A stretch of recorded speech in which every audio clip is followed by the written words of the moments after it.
السلام عليكم متابعينا الكرام، تحياتي لكم أينما كنتم وارتحلتم. موعد وتوقيت مباراة المنتخب الوطني المغربي ضد المنتخب البرتغالي في كأس العالم قطر 2025 للشباب أقل من 17. إذا متابعينا الكرام، المنتخب الوطني المغربي سيلعب المباراة الثانية ضد البرتغال بعدما لعب المباراة الأولى ضد المنتخب اليابان، وللأسف كانت خسارة للمنتخب الوطني المغربي.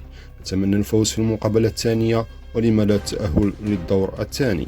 إذا متابعينا الكرام، ننتقل إلى موعد وتوقيت المباراة. إذا متابعينا الكرام، موعد المباراة يوم الخميس 6 نوفمبر على الساعة 1:30 بتوقيت المغرب وتونس والجزائر، وبتوقيت مصر والسعودية على الساعة 3:30 مساء.